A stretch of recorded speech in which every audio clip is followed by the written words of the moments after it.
right. Good morning, neighbors. Thank you so much for joining us on the Power Breakfast Show on Power 102 Digital. Full casting this morning. We just heard from Paul Richards with our news brief. Wendell Stephen will join us. Ruben is in there.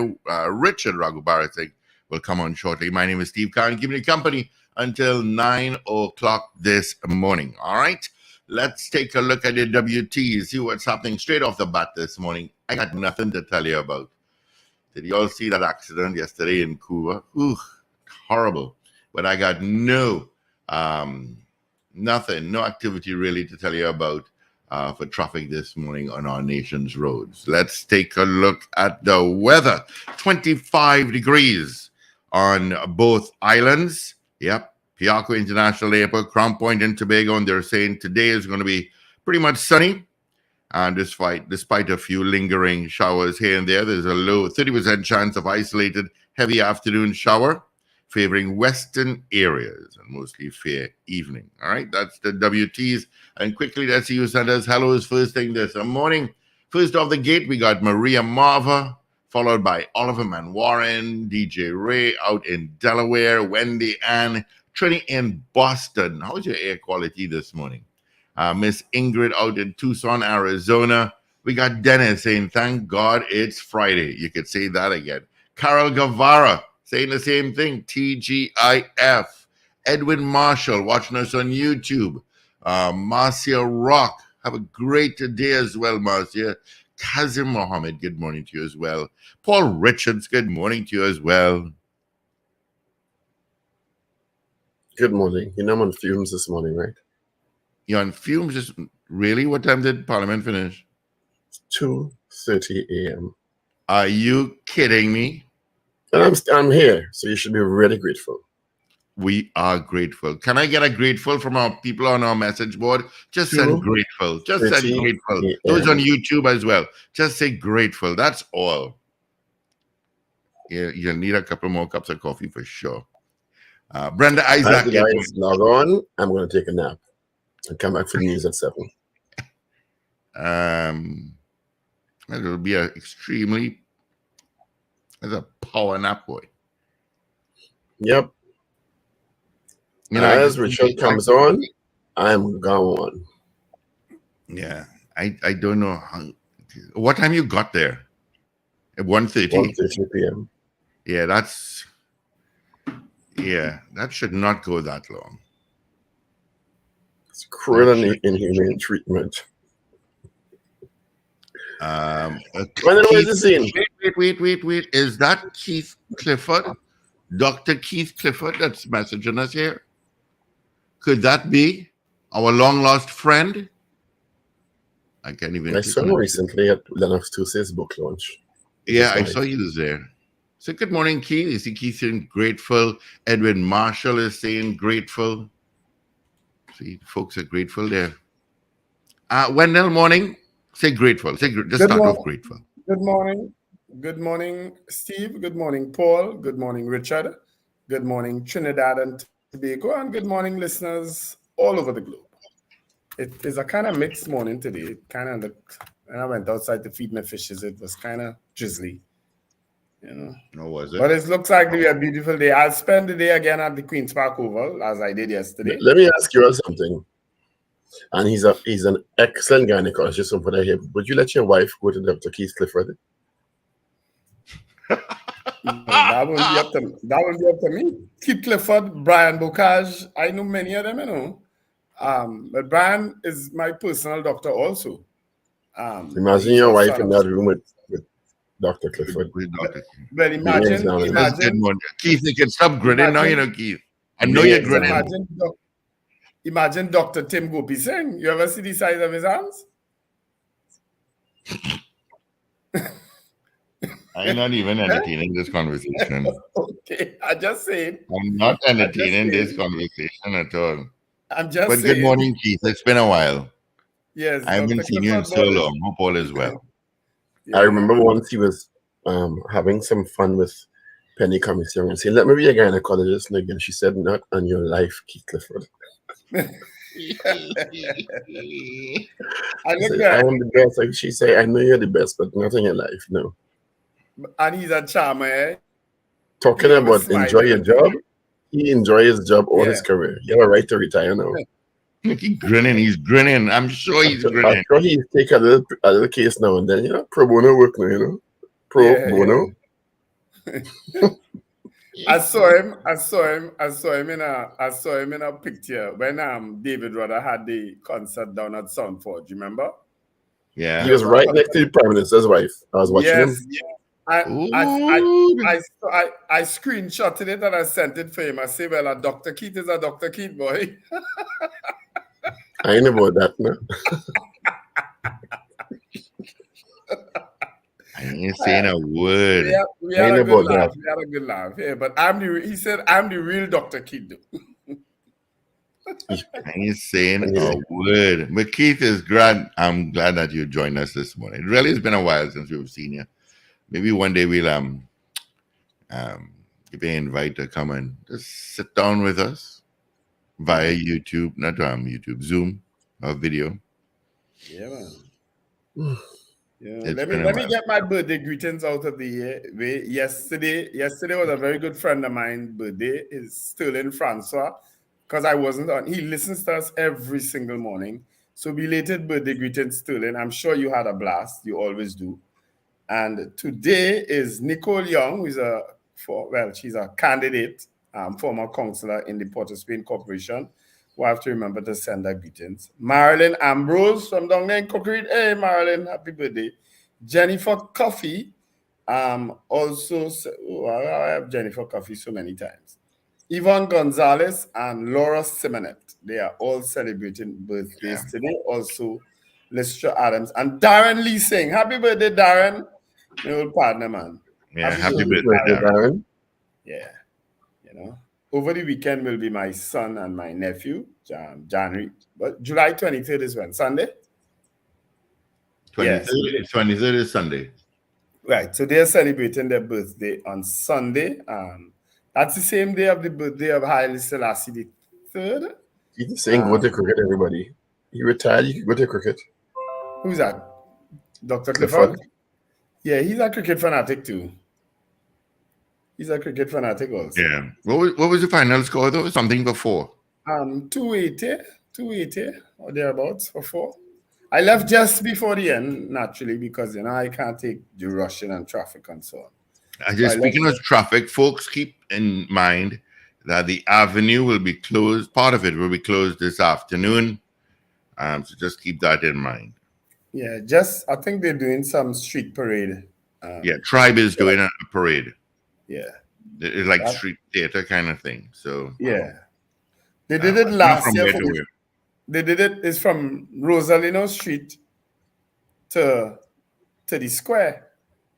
Okay. I think that's the parade. Rosalino Street to the square. Yeah. So they did it last year when they honored Brian Lara now. Marshall Montano got the key for the city. That same day was that same parade. And that happened in front Adam Smith Square. So it's a bit tricky time because with broke people, they're not always too pleased, so 288 for 4. Thank you, Jaron. 288 for 4. That's the score yesterday. Well, I didn't think West Indies was going to get a wicket yesterday. The way those Indian men, the Indian openers were batting. Well, it's India, serious cocky ho. Yeah. But me, I like my cricket. I'll go on Sunday. I got invited to a box on Sunday, so yeah. But I was at NLCB. I was at NLCB yesterday. I didn't actually, and I understand in the members' pavilion that they were actually serving drinks for free.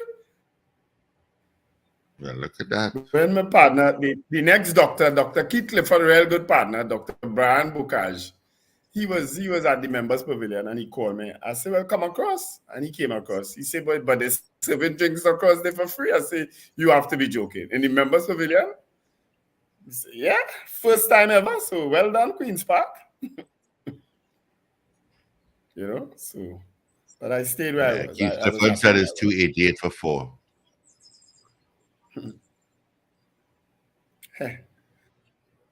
Somebody suggested a question this morning that we asked, but I don't know. We'll poll that.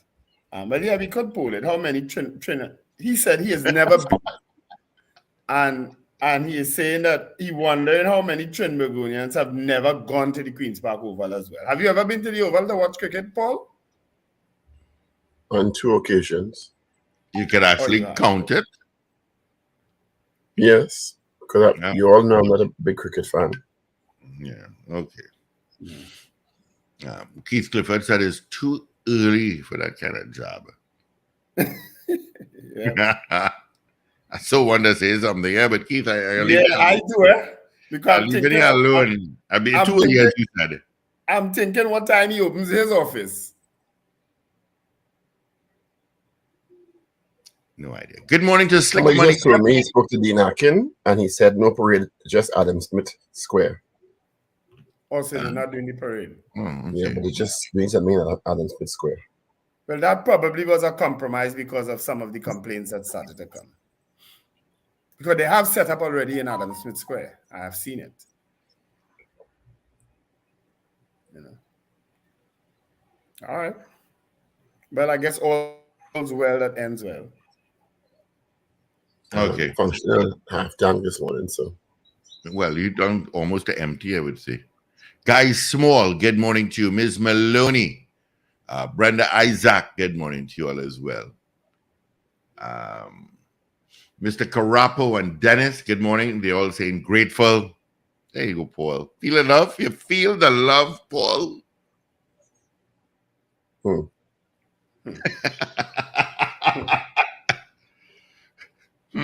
That's all Paul can say.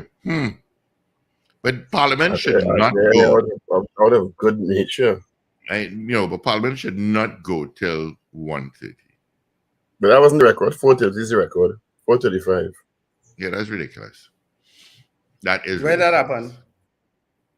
Last night. This morning. This morning. Oh.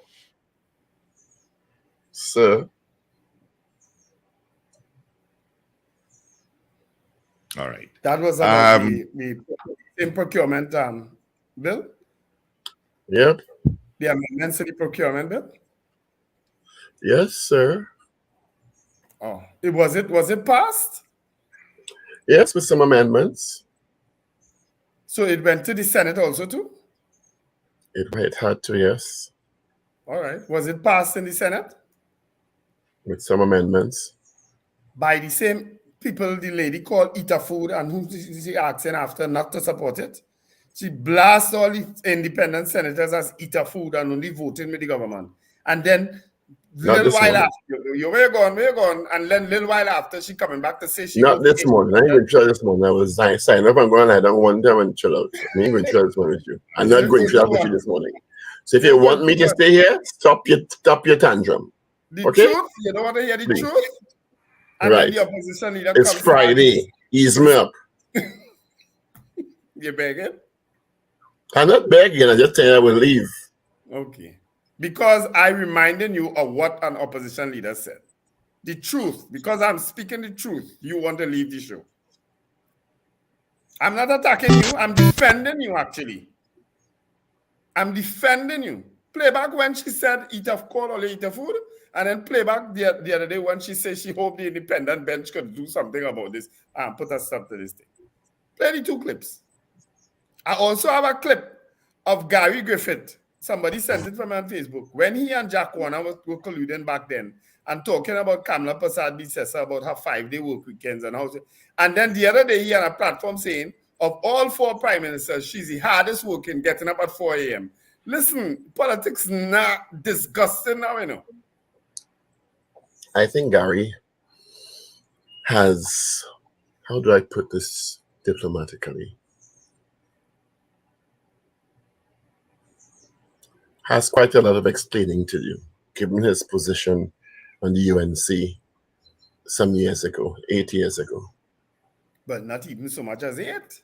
And his utterances so far have not really reconciled his position. But 8 years ago, when he was fired or left the Ministry of National Security position under the People's Partnership government. Because in his words, he refused to cooperate in quotations, and I'm using the word cooperate very, very liberally here, you understand? With an alignment on then Attorney General Mr. Ram Logan, who eventually was fired as AG. You're right. Giving Gavin Nicholas his big oversight. They were both fired the same day. Gary Griffith and Anand Ram Logan. It was the same day. Both of them were fired. Quite possibly, yes. Yeah. So, working and holding hands now, but then it's politics, so. Yeah, but you see, the enemy of my enemy is my friend. You see, but there's a recording. You see, when you say a thing in quiet, that's why they always say, Mr. Manning always say, let's say good morning to His Excellency Anthony W.J. Phillips Spencer. From the United Nations. Is he at the who's UN? In Washington, D.C. now, looking at us, who is one of our top diplomats in the country. See how powerful this show is? And one of the nicest guys you'll ever meet. Yeah, I totally agree. And that gentleman should have been Chief of Defense Staff at one point in time. Why did the man get this to drop the man in your back and just Excellency, good morning. Thank you for good morning to you, sir. Good morning, sir. How are you? Hope all is well. I give him my opinion, Paul, can't I? No, that gentleman, leave him alone. That gentleman there is one of the finest people you'll ever meet in your life. Don't drag him in your back now. But that is how high I hold him. He is one of the most accomplished diplomats representing this country proudly in Washington, D.C. I think at the OAS, if I'm not mistaken. So don't interfere with that gentleman. And his wonderful wife. I am holding him in my high esteem, as I have always done. And don't put in nothing else. Leave him alone. He's one of the most beautiful human beings. He and his wife, two beautiful human beings you'll ever meet. You censoring me this morning, Paul. Am I wrong? No, you're not wrong, but you're censoring me. I can't censor you. All you do in your life already. It's a little late to censor you, partner. Watch on the record already. I have this new app on this camera here. Look how smooth my face is. I'm not saying a word there. You didn't see that? Is an app doing that? Watch. Application for there's an app doing that. Thank goodness for apps to help you. Keith Clifford, Ambassador Keith Clifford said good morning to you. All right. Great ambassador, he says. I want to play a video for you all. Trinidad could drive, you know. When you watch this. Yeah, watch this video, gentlemen. You gotta go back. Yeah, you have to go back.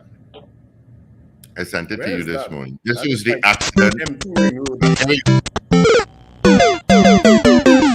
How are you to get into that? How are you to do that? How are you to do that? Paul, play the video that I sent you this morning. Same thing, but without the... What video did you send me? That same video, I sent it to you this morning. But without the music, yeah. So that was the accident that happened yesterday morning around the vicinity of Couva.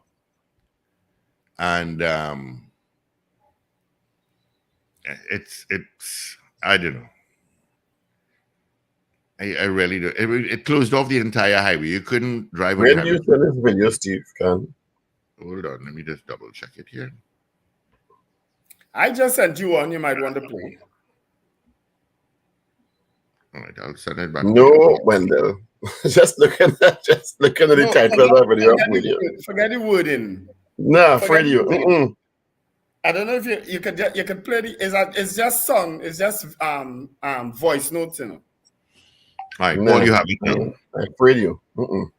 No, I'd say watch it off here and then decide. It's nothing safe about you.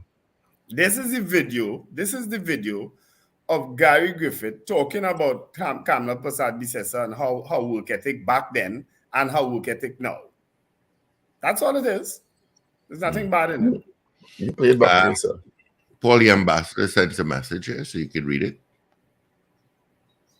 Good morning. Thank you for your warm welcome greetings to Richards, Mr. Stephen, Mr. Khan. My beautiful wife and I are currently trying to make a few days leave. Well deserved.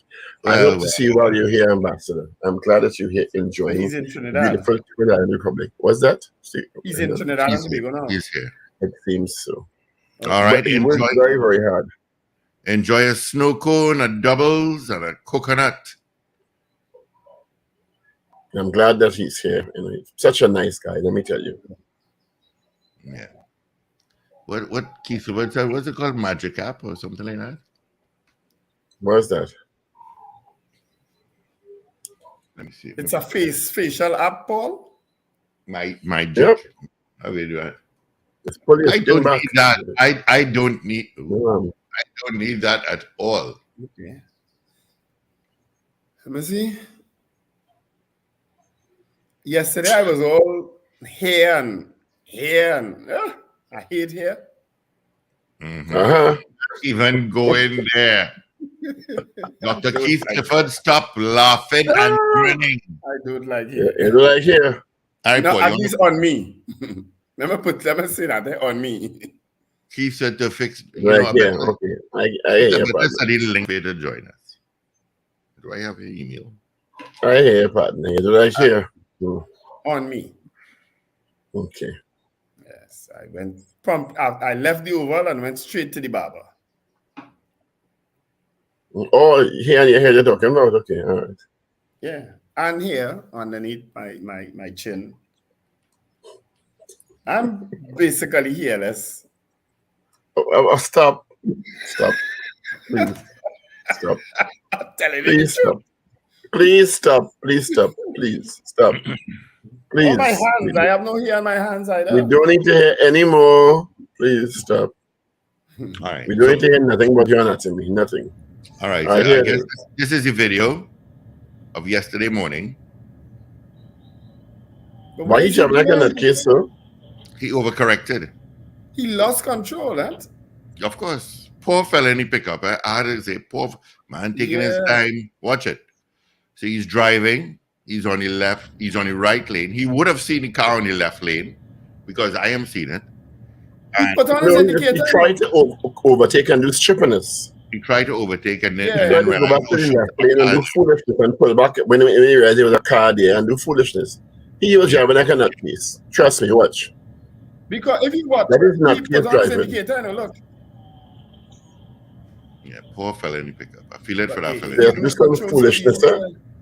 No, gentlemen. If that was a vehicle carrying some children, that's at school time, and carrying some children, this is Yeah. what idiot would have done. With school children, just picture the pickup being a car or a van with children going to school. And because of the nonsense of the driving that goes on in this country, people taking the time driving on the right lane, they don't understand. A car's a double-edged sword. I just find he But was he so hit- reckless there, honestly. But he That was he hit the nothing vehicle, short of but- reckless driving. Reckless driving. Yeah. Because he hit a vehicle that in the correct lane doing what they do, taking the time. He going was on the going road. down and tried to pull, and he realized the van was there and tried to pull back, lost control, and ran into the van.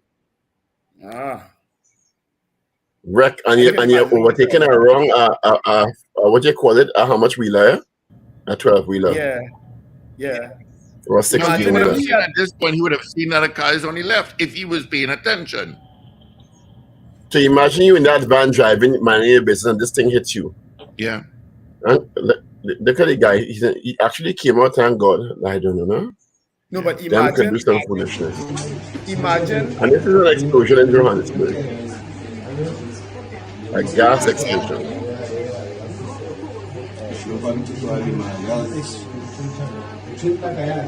That crazy, yeah? I did. Read that again. On the ground. What was that? An underground gas explosion on one of the busiest streets in Johannesburg. It looked like a bad earthquake, eh? It did? Yeah. Wow. Were there any fatalities in that? I don't know. I didn't see any fatalities reported. There were injuries. And in some other news, you remember Anthony Harris, who's hit on while cycling around Queen's yes, Park I saw that. in the Good news vicinity of yesterday. President's House? Well, the driver Yeah, the has, accident. after a year, has been charged. Yes, I saw that. Finally. That's good news. That's good news. Yes. They didn't, after 1 year where Anthony Harris was knocked down while cycling around the savannah. Yeah. Someone has been charged. That's good news. So good. Right. Well, better late than never, TTPS. Yeah, I saw the Prime Minister held a press conference yesterday. He did. Because clearly, but it was post and responding to Fali Augustine. Let me put it that way. So he says he thinks there's a case to be made for witness tampering. Well, the amount of different lists, I see this Akil, what is his name? Abdullah. I saw him on the list. I don't know how accurate these lists are. Let me start by saying that. A list on the PDP executive. Then somebody put up a list saying he was a part of the UNC. That also I can't confirm as true. So I don't know what this young man's story is. His credibility. I keep saying what was even more shocking is that the presiding officer in the Tobago House of Assembly let these videos be played. You understand? Yeah. Because they were broadsided, they didn't have a clue. Which is something I've never seen before. It come like somebody come into the parliament and say, "Let me play some videos and show you who say what." You understand? Yeah. It's just I mean, and yes, the presiding officer has the right to do what to authorize what they want in the chamber, but to authorize something like that to me was very, very odd, and I use an odd very kindly. I'm using odd very, very kindly. It's a stronger word I want to use, but I will stay away from that for the hour. So the Prime Minister held a press conference yesterday where he addressed the issue. We'll see if that also is engaging the attention of police. The Prime Minister says he'll leave no stone unturned to clear his name. And not for the first time. He said he will resign if he's proven to be wrong in these instances. Yeah. Not for the first time. He said he was seeking legal advice on the matter raised during the sitting and is awaiting legal advice from the Attorney General, Reginald Armour. In his personal capacity, he said he will leave no stone unturned to clear his name. Among the individuals Augustine identified in this alleged plot were Dr. Rowley, Gilbert Peterson, SC, who was also staunchly denied being in any meeting, Commissioner of Police Earl Harewood Christopher, who held a press conference shortly after saying the police acted on their own volition in their own under normal circumstances and were not directed by the political directorate. Peterson and Harewood Christopher denied the allegations. And of course, Dr. Rowley also shortly after the sitting put out a documented statement, and then he responded at the press conference yesterday. I don't know. It's getting curious and curious. Even the guy who Fali Augustine implicated also said it's inaccurate. The Akil Abdullah guy. He said it's not entirely accurate. Yeah. Which I don't know what that means, quite frankly, to be very honest. I don't even know what that means. It means he had a discussion. The way I read it, it means he may have had a discussion with Fali Augustine, but nothing to do with any prime minister or anybody else. I don't know. I don't know what it means. But Fali Augustine showing some potential that we never saw, we never envisioned. Huh? Would you care to explain? He coming up, making up these stories and using the THA parliament, for want of a better, because it's a parliament, to do what he has done. You know, it's not something you saw, not a direction you saw Fali Augustine going in at all. Well, I never saw the parliament building in Tobago ever used like that. You understand? It's I don't crazy. know. It's getting curious and It's curious. almost, Of course, we it's spoke to almost like Dr. Vanas, James the Economist, yesterday, who admitted that he is part of the imbroglio because he had put him there. Mhm. Just saying. And he also admitted yesterday that he said the information he acted on was wrong because the Tobago economy was improving after COVID under the PNM, which is not what he was saying before. So, I mean, go But figure. we all do things and get involved with people we regret. Huh? That's a fact. Yes, we do. That is a fact. Yes, That is we a do. fact. Yes, we do. I'm sure all of us have had someone or someones who we've become involved with and utterly regret it. I certainly do. Utterly regret it.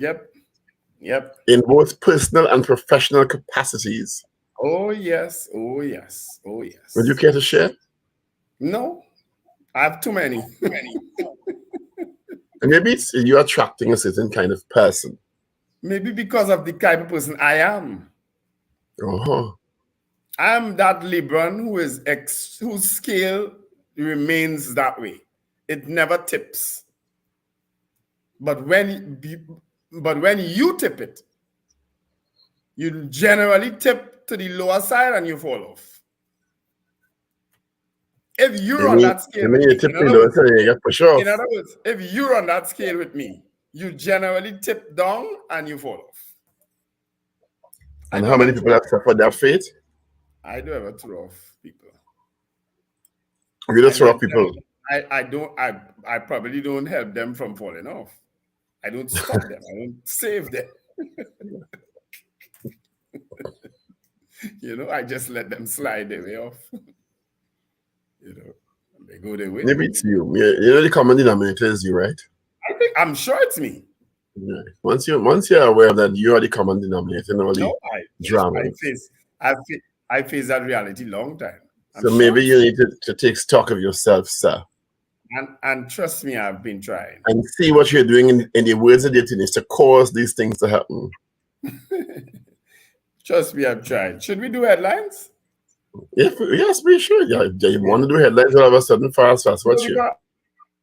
I just looked at the time and I see Richard. And I finished at 2:30 and went to sleep at 3 this morning, and I hear. You understand? Mm-hmm. But he take 2 nip on a bow and he can't turn up, right?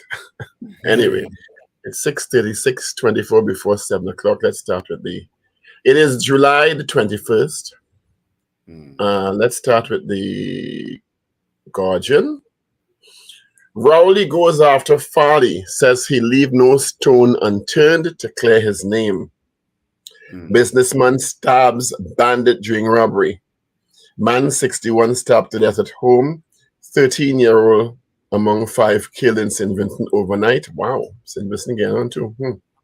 Sad.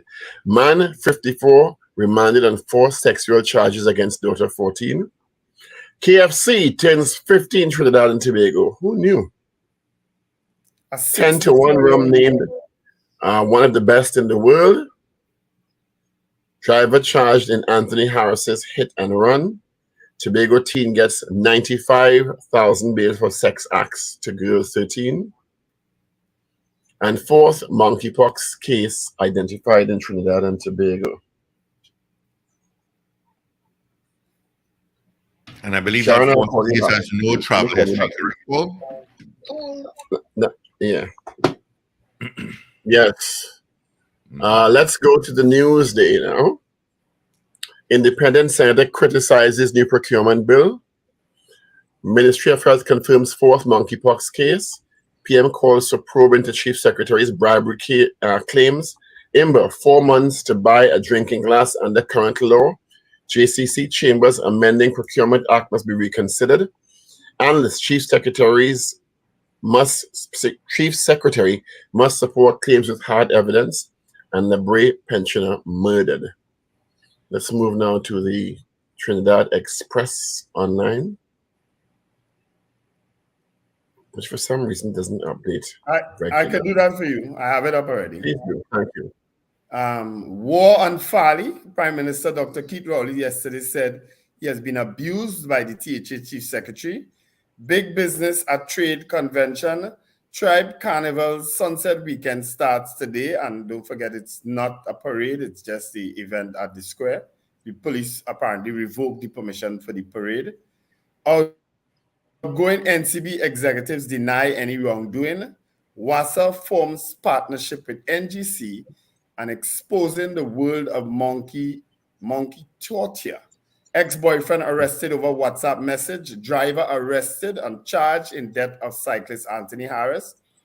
And I see witness tampering, cheap politicking to score points. All of those are on the Express online edition today. And of course, in sports, West Indies are in an uphill battle against India at the Queen's Park Oval in Port of Spain in the second test match. All right. Yeah. Also in the news, $20,000 in porcelain tiles was stolen from the P&M's Balizé House construction site. Yeah, I saw that too. Yeah. 2 pallets of tiles. You know it is to pick up 2 pallets of tiles. You had to come with a forklift and a truck. Yeah. You understand? Yes. You can't just pack pallets of tiles on a thing. It can't be one man picking up that. Yeah, Keith Clifford can't pick that up. You know? Ambassador cannot pick that up. They can't even pick it up together. No, you need So yeah, there's some headlines, some stories making our headlines this morning. Of course, let me give you the results of our morning poll, where yesterday we asked you, let me just get it here and get the results one time. We do a fresh, just in case I have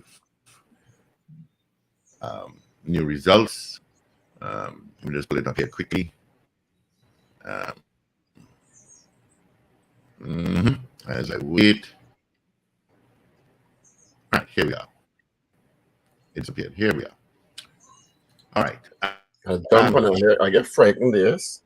Oh, you did it on you did it in less than Q, 5 morning, seconds. Richard. I jump, yes. When I see you watching me there, I say, oh God. Before you cuss this morning.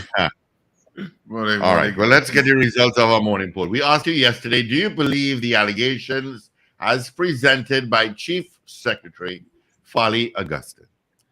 That was our poll yesterday. I'll give you the results right after I tell you, are you ready to explore the cutting edge world of computers and controls? Then mark your calendar for the TIC convention happening right now. Will end tomorrow at the Center of Excellence in Macoya.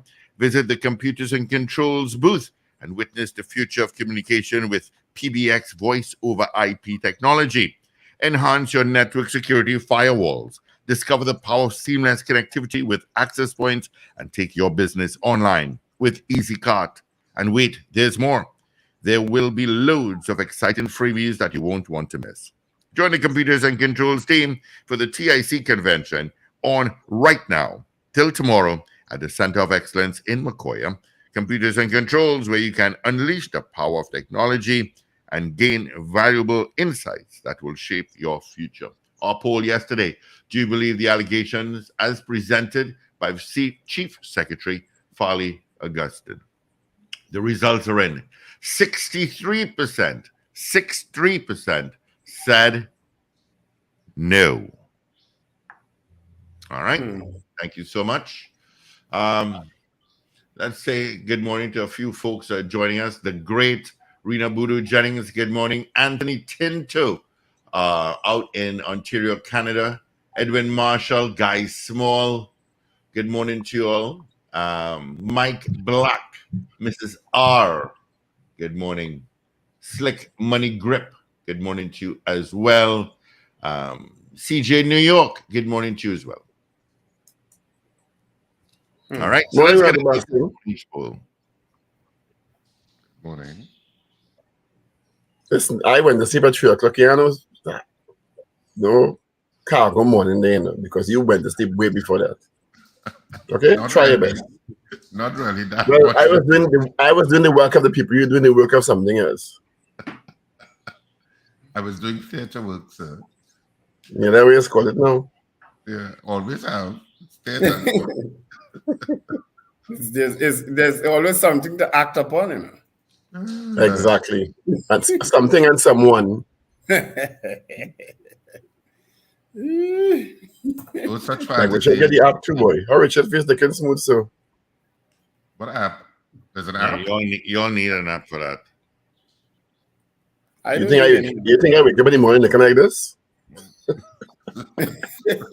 According to Beyonce, flawless. Flawless. I had to put on the app, but them bags before really I will be a mess this morning. Anyway, you'll have to come up with the question this morning. I'm going to rest for a while. I'll be back at 7 o'clock. I need to take a little. I'll give that honor to Richard Ragubasi. All right? I should Okay. remind you all, Dr. Angus. Denise Certified Angus will join us next hour. All right. Oh, so we could frame our question around what's happening in Tobago again, Richard, with the THA. And We Farley did a THA poll yesterday with regard to Farley. Oh, okay. I didn't listen to you all at all yesterday. Yeah, so we did the Farley poll yesterday. Whether you believe the allegations that he was proffering Oh, okay.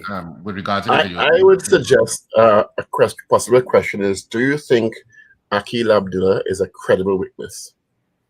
Ooh, that's a good one, Paul. First, we have to let people know what that story is about. Was that? Well, that is I the think hour. they You have already to know know. who Akil Abdullah is. I'm Was that sure you're very good at that. Was that proffered yesterday? But we talked about the incident that he was the witness. Well, he was the Okay. person, the whistleblower. Mm-hmm. And even though he kind of said, well, not all of it was completely true Mm-hmm. in terms of what would have come out yesterday, but we did reference that Akil Abdullah was, in fact, the whistleblower because I was on the front page of all the newspapers yesterday. Yeah. A name I don't think anybody familiar with at all. I don't know that anybody know who that guy is. I suppose people involved in THA politics and stuff would know who he is. Mm-hmm. Alright. But I certainly didn't know who he was, but he was made famous by the whole incident yesterday. Mm-hmm. By the whole, and how- of course the allegations that Farley would have proffered and that the Prime Minister refuted or denied, including Gilbert Peterson, Senior Counsel, and the Commissioner of Police. Mm-hmm.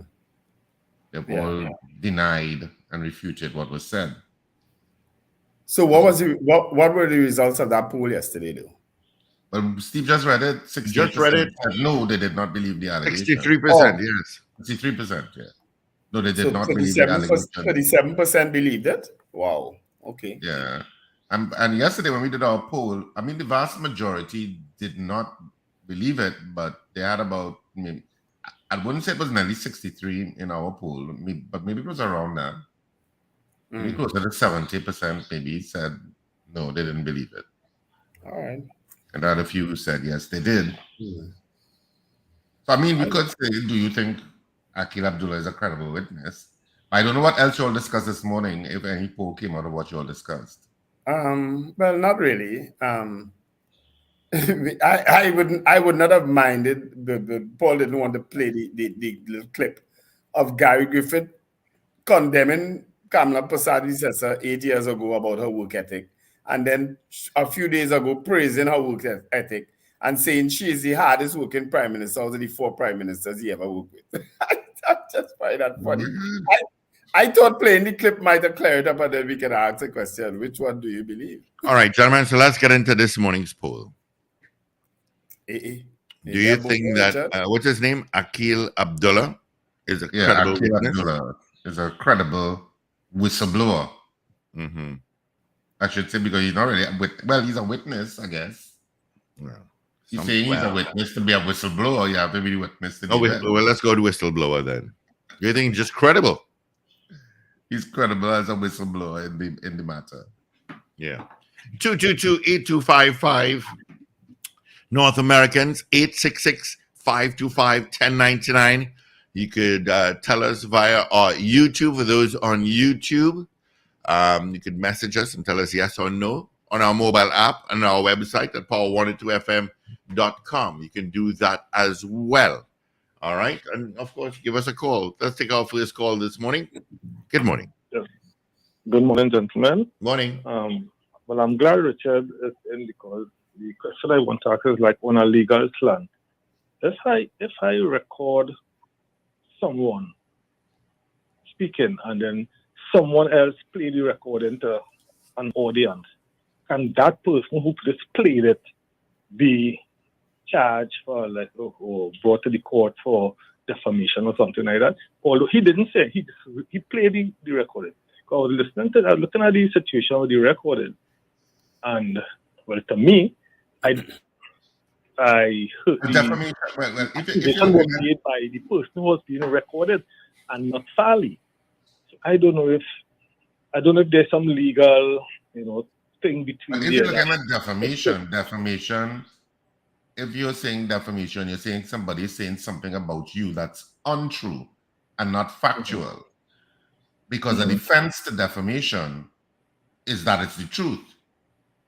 Okay. So I could say, A likes to do whatever, and A says, okay, I'm suing you for the defamation, but I can show to the court that what I said is true, then defamation does not succeed.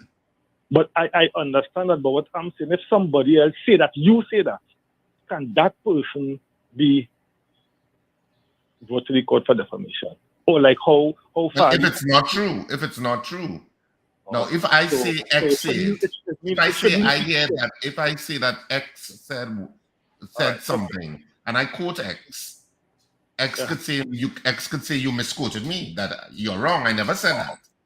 So in the case of the recording, because what I saw is that Farley, they played a recording of what the guy was saying. So what the whistleblower was saying. Yes, what the whistleblower was saying. Because I didn't hear Farley himself made those accusations. They played a tape, and it was played in the house. So I don't know if Farley could be held accountable for what somebody else said that he has a recording of. I don't know. That's why I say I'm glad you are in, because as the lawyer you will be able to. It wouldn't matter anyway, because he did it in the THA at the assembly. So it doesn't matter. He did it under protection. Yeah, there's privilege there. He cannot be held accountable. No, because he's under privilege, which is why I think Gilbert Peterson, senior counsel, said yesterday, if you're so convinced about what you think is the truth, say it outside. Oh, all right. Okay, I didn't hear that. One more Somebody is telling me that there's no. We need to focus on our poll, gentlemen. There's no cover under the THA, only in the parliament. I'm not certain if that's correct. Well, I'm not so sure about that. I think they probably would have had protection there too. Else, what's the point? Yeah. All right. And what was the poll again? Do you believe that Akil Abdullah, which was the guy, is a credible whistleblower?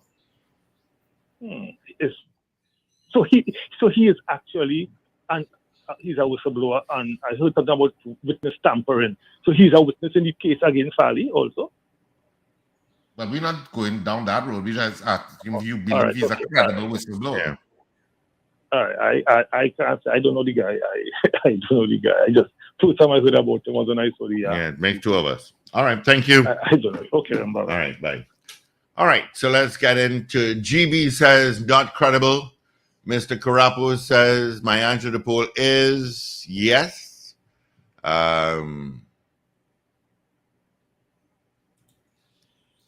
Kazim Mohammed says no. Carol Guevara says no. Mrs. R says no. Right. Do you believe Akil Abdullah is a credible whistleblower? Yes or no? All right. 222-8255. North Americans, 866-525-1099. Of course, on YouTube, you can message us like Slick Money Grip. Says no.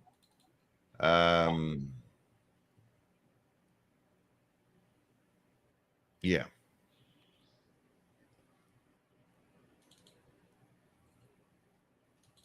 So our poll this morning, do you believe that Akil Abdullah is a credible whistleblower? That's our poll this morning. Of course, this is connected to the business of Tobago. and what's been happening in Tobago with regard to the revelations that were made, which was actually the front page of all daily newspapers yesterday. Apparently, Rena Bodu the Prime Jennings Minister, says, no, I do not. apparently the Prime Minister has already responded to that issue of Farley thinking he's under protection of the THA. He is not, apparently. The THA Act does not cover has the cover of Parliament. Oh. It's not the cover of Parliament, is what it Yes. has privilege. Under the cover of Parliament, you can get away with it. Apparently, under the THA, you cannot. They don't have the same privileges. Oh, but I don't know. Well, according to what was said by, I think it was Gilbert Peterson yesterday, it seemed to suggest that they might. Yeah, I know what Peterson said, but apparently the Prime Minister cleared that up yesterday. I have the clip, but I can't play it because it's a Facebook clip, and I have to switch phones to do Facebook clips. You know. Okay. I did Rena Bodu Jennings. Let me just check here. Do you believe Akil Abdullah is a credible whistleblower? Yes or no? Please, everyone, says Miss Ingrid. Yes or no? Miss Ingrid, you didn't vote. All right. 222-8255. North Americans, 866-525-1099. All right. Wayne out in Simcoe, Ontario, Canada, send us a message via our message board or mobile app at Power 102 FM or 102 FM, power102fm.com. Says no.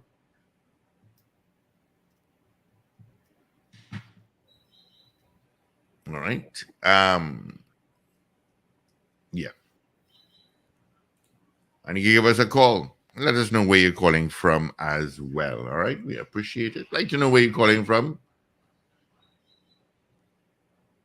Of course, Lionel Messi will make his Inter Milan debut today. Inter Milan? I thought he was Inter in Miami. Sorry. I said Oh. Inter Miami. Mm-hmm. Sorry. Dennis says no. Trini Faso. He says, laugh out loud. All whistleblowers are involved in criminal activity. I don't know about that, Trini Oh, Faso. come on. Behave yourself. Behave yourself. Just answer yes or no. Stretch says he's not. Stretch, you're wicked.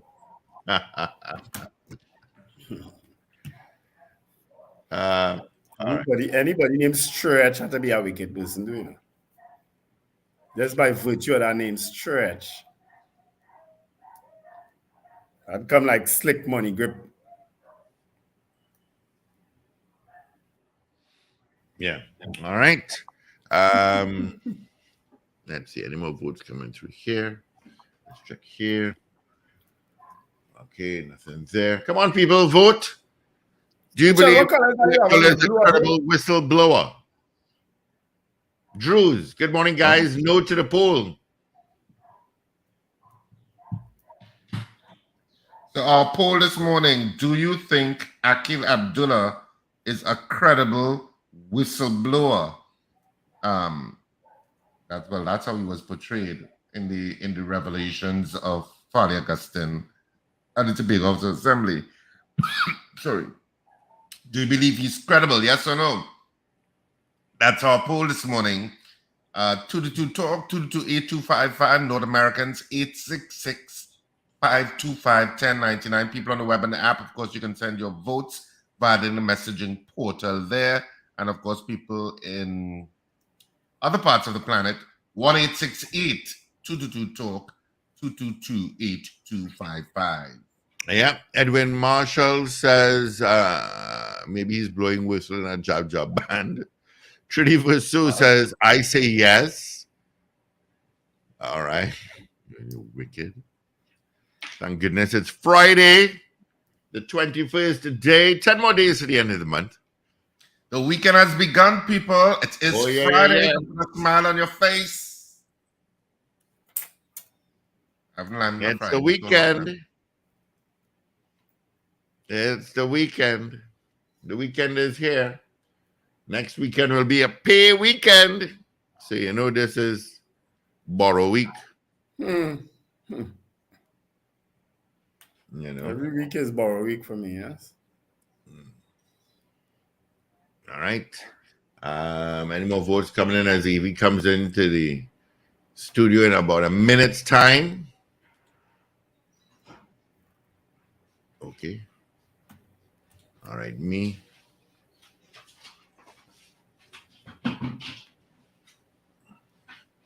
You didn't have that fishing net on this morning. You didn't have that race car drive with Tuesday didn't come this morning. Yeah. Well, I guess none of us looked at each other, Steve. We didn't look at it. We didn't, you know. We really didn't. We didn't. We really didn't. We didn't look at each other at all. You know what you didn't look at? This. I can't even see. Your shoes? My slippers, I ran out. Because I was trying to hurry. Oh, Lord. I Folks, feel I'll like- just explain to you. Baby girl, she's on air. Yeah, she knows. Yeah, I just. I you know. had to pick up Evie don't from care. home this morning to bring her to the office. So she knows if I say I'm going to be there at X time, I am there at X time. Which she was. But Evie was not ready. So instead of grabbing her 12-inch heels, she just grabbed a slipper. I'm sure it's quite comfy. Red and white. For Nothing big matches, red and but it's white. all right. No, that's nothing to do with anything. But I'm sure it's very comfortable. It You is. see what I mean? I like to be comfortable in them. All right, let's get into our news. Any more votes coming through to give you guys issue out in Malik says no. All right, let's get into our 7 o'clock news. Evie Sinhill Bab is in. This is your news bulletin from Power 102 Digital. Prime Minister Dr. Keith Rowley accuses the THA Chief Secretary of witness tampering. Finance Minister Colm Imbert says under the current law, it could take a state body as long as 4 months to buy an item as simple as a drinking glass. Fourth case of monkeypox virus recorded locally, and new Florida teaching standards will now tell students that slaves develop skills which can be applied for their personal benefit. Details in a moment.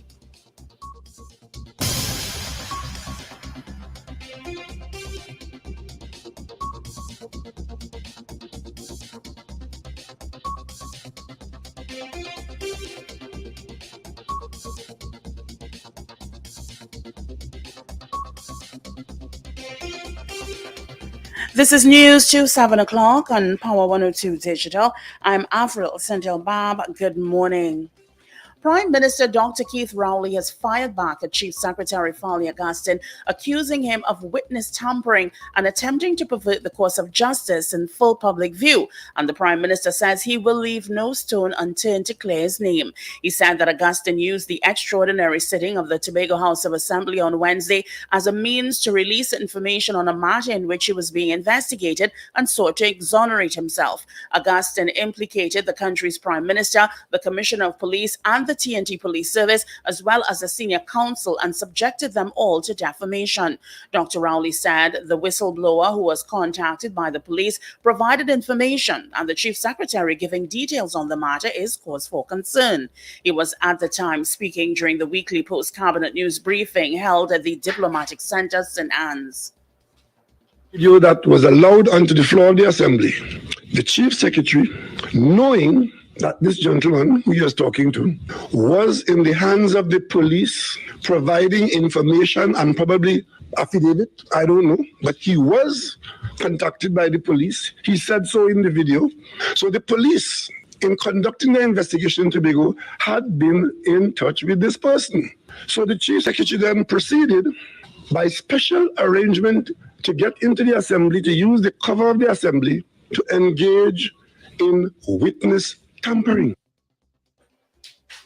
He denied using his position to influence the Trinidad and Tobago Police Service on how to conduct its work, adding he is prepared to resign from the post if evidence can be brought to contradict his position relating to this development. I deny every syllable of allegation as produced there by the chief secretary in the proceedings of the assembly yesterday.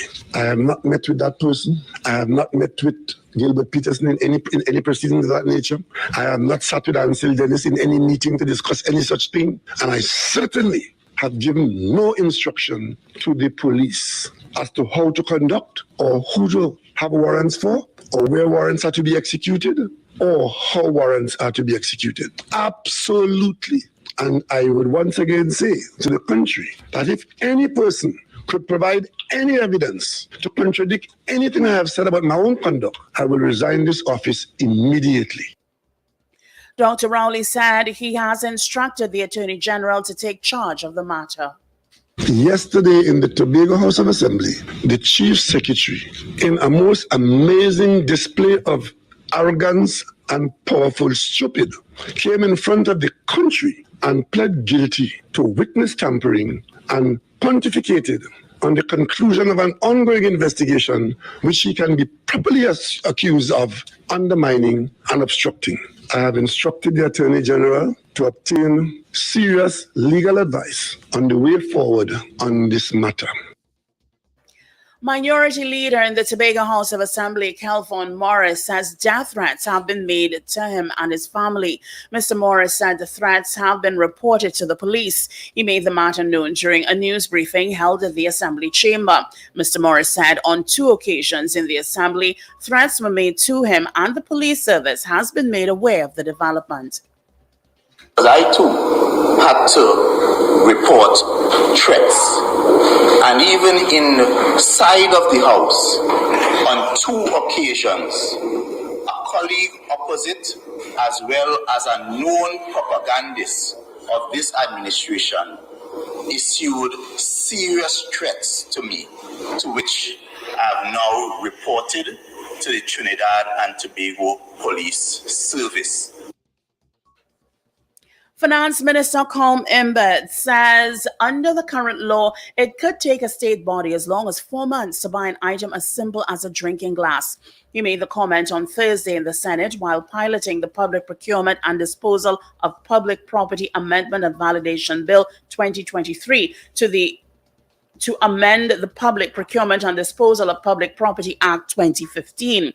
He rubbished opposition fears that the bill would gut TNT's procurement legislation regarding criticism of proposals to exempt acquisitions or disposals of up to $1 million from the Procurement Act. He said a threshold has existed since 1961.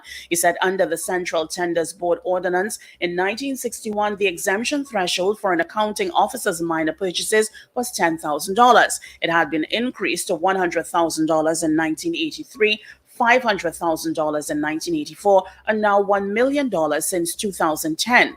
He added that the threshold is subject to regulation. He said the World Trade Organization had recommended exemption threshold in areas including aid, troops, and international agencies, while the Caribbean nations of Antigua and Barbuda, Barbados, and Belize have thresholds of US $150,000, virtually equivalent to the bill's proposed $1 million. A 4th case of the monkeypox virus was confirmed via laboratory testing yesterday. The Ministry of Health says the patient is a young adult male. The relevant county medical officer of health is currently conducting an epidemiological investigation and has initiated the local public health response, which includes home isolation and contact tracing for the patient. The ministry reminded the public to follow the general hygiene principles, such as frequent hand washing and sanitizing of high-touch surfaces. Persons experiencing signs or symptoms of mpox should visit the nearest health facility. The ministry will continue to provide updates to the public as necessary. Further information on the monkeypox virus can be found at the ministry's website at www.health.gov.tt/monkeypox. You are listening to news on Power 102 Digital to 7 o'clock. Florida has approved controversial new standards of teaching African American history at the state's public schools. The updated guidelines include a requirement that students learn, quote, how slaves develop skills, which in some instances could be applied for their personal benefit, end quote. Critics call the new guidelines sanitized and a big step backward. Florida's education commissioner has denied the lessons will shy away from the tougher subjects. The new set of standards followed the passage of legislation last year that bars school instruction suggesting anyone is privileged or oppressed based on their race or skin color. The law is one facet of a broader assault on what Florida Governor Ron DeSantis, a 2024 Republican presidential candidate, calls woke indoctrination in the U.S. education system. Well, finally, here is weather news for the period today till midnight. Trinidad and Tobago, mostly sunny and hazy conditions despite a few isolated showers. Low chance of the isolated heavy shower, an odd thunderstorm favoring Trinidad. Fair but hazy night expected. Look out for a forecast maximum temperature of 33 degrees Celsius at Piarco International Airport and 31 degrees Celsius at Crown Point, Tobago. Currently, the temperature at both localities is 25 degrees Celsius. Recapping the 7 o'clock news headlines.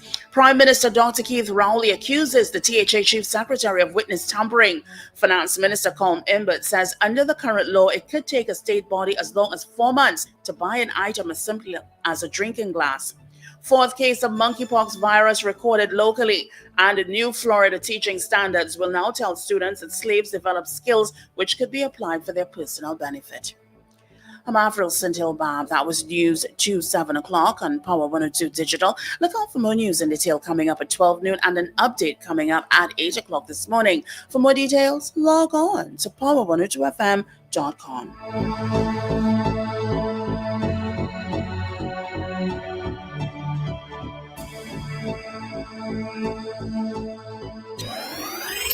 Up to date and credible. Power 102 Digital. All right. Thank you, Paul. Thank you, AV, for our major news. You can join her again at 8 o'clock for our news brief. She said it's 25 degrees. Yeah, it's going to be a scorcher today. It's going to be a scorcher again today. All right. Quickly, let me just take a look at what's happening traffic-wise. Hopefully, it's not like a couple of days this week. It was an accident on Uriah on Wednesday morning, but it was being cleared in the afternoon. I don't know why they don't rush to clear those things off. And of course, that accident that we played for you in Couva. Nothing ready to tell you in the south. Nothing to tell you in the south. All right. Solomon Hojoy Highway leaving San Fernando heading northbound. You're going to get slowed up a little bit as you approach Couva towards Sugargonas. That Sugargonas main road is a bit heavy. Rivulet Road heading to Point Lisas and Couva is also a bit heavy. But after you pass Sugargonas, it's free sailing towards the interchange. And if you turn left to head into Port of Spain, you'll pick up your traffic just before swim call. Traffic again from Trinity Mall towards Page. Eastern Main Road, nothing really to tell you about. A little slow going through Mount Hope, a little bit by the Cuisine, a little bit by Mova Junction. Nothing out on Port of Spain. I have one accident to tell you about, and it is where Richard resides. It's around the Queen's Park Savannah in the vicinity of the zoo. There is an accident. So if you're coming out of Sadler Road past Cape Park Hotel, you're going to get some traffic there by the Prime Minister's office, Whitehall. Let's call it Whitehall. You're going to get some traffic there until by President's house there. All right. I don't know how serious it is, but any accident around the Queen's Park Savannah is a bad one. It really is a 3-lane road. It is a 3-lane road. It really should be a 2-lane road. It's so narrow, especially if you have a truck next to you. All right. So that's the only accident I have there about, and really major buildup. I got one more vote for you, Richie Rich. GNC Auto Security says no.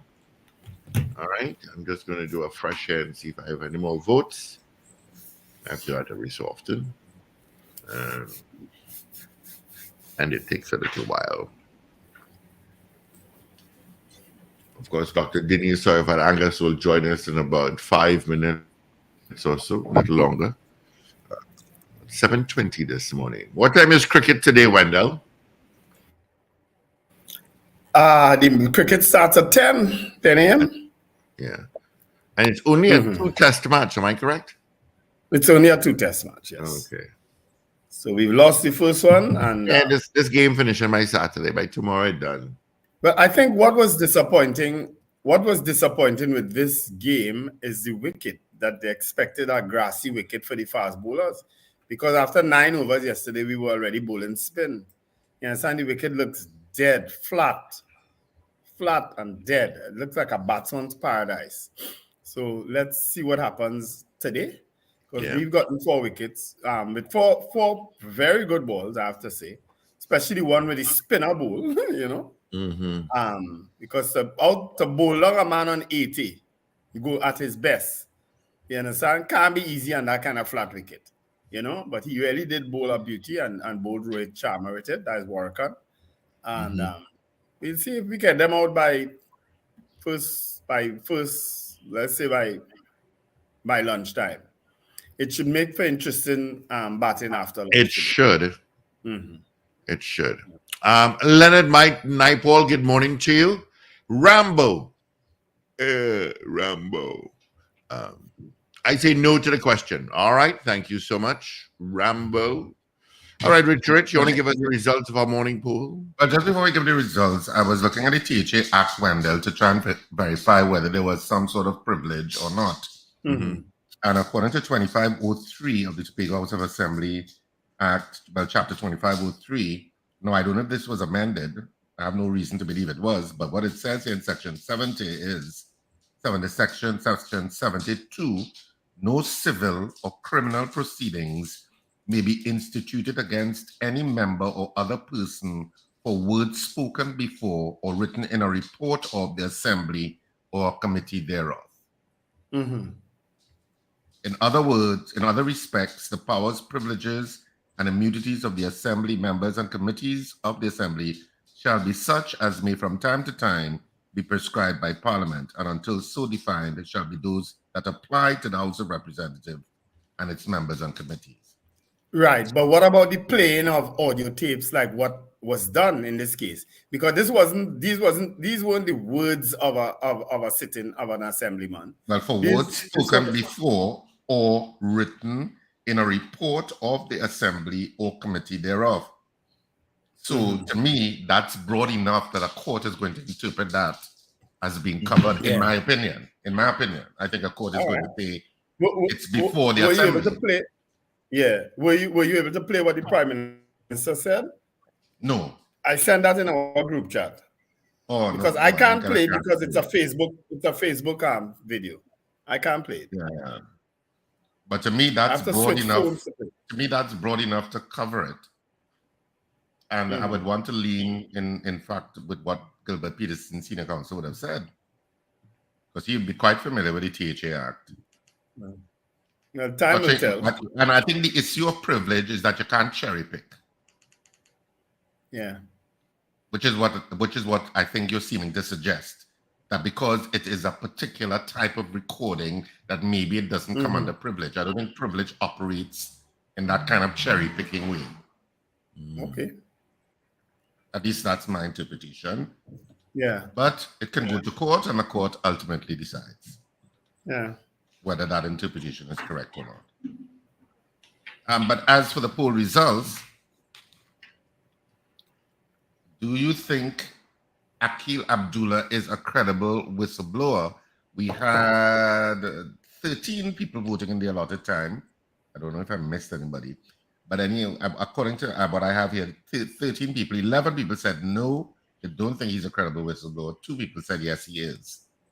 So, of course, you can continue to vote on our poll throughout the day, through our programming, to give your opinion on our poll. And we'll give you the final results on Monday morning because it's the weekend. We are full-fledged in the weekend. It is Friday. So, but you know the liming in Trinidad starts from Wednesday. From Wednesday, bars start to pick up. So Thursday, of course, they would have been busy last night, and they're busiest tonight in terms of the. Actually, what I've observed, well, they'll be very busy tonight if Tribe has that thing down on the avenue. They're not having the parade anymore. No, the thing about it is that the police. Let me just read it here. Permission has been revoked for Tribe Carnival to block off parts of Arapita Avenue to host its Sunset Theatre event, which officials of the mass band say will still take place this evening. So I guess they'll just probably have it at Adam Smith Square or something. Well, I saw the infrastructure at the square going up already. Yeah. So, All right. yep, it's a very sensitive time to have events like that, especially in a place called Woodbrook. I feel sorry for the residents of Woodbrook, boy. Why is it a sensitive time to have it in Woodbrook? It's always a sensitive time in Woodbrook, but it's even more sensitive now in the middle of an election period. Because I don't have to tell you who gets the anyway. I ain't talking about that tribe thing now, because somebody already tried to involve my name in that, and I was very upset. And it's a good thing. You see me, I have a way when I do meetings or when I'm involved in a meeting, particular meetings, I record the entire meeting. And I recorded that entire meeting, and I'm happy that I did. That's all I'm about. That's all I will say on that. I'm not so sure. I'm a little bewildered as to the sensitivity issue, but okay. Richard, you don't look at that. We have a Woodbrook man right here with us, Ruben. But I mean, I'm not so sure the Arapita Avenue is. No, but I've been my Ruben. Arapita Avenue is the stretch that always has those activities, so I'm not so sure what the issue is. The issue is off the avenue, the tributaries off the avenue, which always gets affected, especially if you're blocking the road and so on, right? I could imagine that. But again, as I say, in big cities across the globe, it happens, especially if there's something in particular. But they kind of make a better allowance for you in those big cities in terms of access and egress. I don't know that we have done a sufficiently good job of that, because when you have residents of an area actually complaining that police stopping them and say they can't go by their own home, I have a problem with that too. I would have a problem with that if I was living there. Mm-hmm. You understand? That has happened because police, as I say, everybody becomes a commissioner of police that day. You know, see Carnival Day and these kind of events. Every police you meet by a corner is a commissioner. You know, they have their own laws. You know, their own rights and thing. You know. So regardless of what was said, and regardless of you proving that you living right there, is a problem. You know, I have experienced it on Western Main Road in St. James. I actually have to pull out my remote and open my own gate to say, but look how opening my own gate is there going. Mm-hmm. You understand? Mm. And then they would come and move the barrier and allow me to drive through to get into my gateway. You understand? So I know what it's like. I mean, I've been my Ruben wee hours in the morning already before I come to work and whatever the case may be. And it really is horrible. I hate noise, especially when it's time for bedtime. I do. And the residents of Woodbrook to come and clean urine off the walls, the noise factor, the Port of Spain Corporation coming around with a van to spray the walls because of the smell and so on. People should not be living in that manner. Should not. Should not be stopped and say, well, you can't go there, but you're living right there. You know, it should not be. The infrastructure Well, is to just me, that's not a simple problem. You would think, Richard. To resolve. One would think that all of the TTPS together with whoever, if it's the city council, whatever, it should simply be a digital permit that's sent to whoever residents have indicated. Look, there should be you must know who the residents are. And what you do is you send permits digitally to their phones and says, look, use this permit. If it is when you're coming back to your house and the TTPS be notified of that this digital permit means that this person lives in the area. Mm-hmm. You can facilitate something like that and they just show the permit on the phone and pass. Richard, let me tell you. There was this, right? A digital pass. I don't know if you could see it, right? It says Sunset Theatre resident access pass valid for Friday, 21st of July. Well, you'll think that would have ended there. No. Somebody says this is a South African passbook. Incidentally, our ancestors in the oil fields in the 1930s had to walk with their passbook and account for where they were going. And the more things change, the more they remain the same. I guess tribe is not aware of history and its negative emotions surrounding the use of the passbook as a tool of apartheid. Not only that's how far it reached. That's silly. Richard, Because but common sense has a place in terms of a digital permit for people who live in the area to get to access to their homes. That's what you're talking about.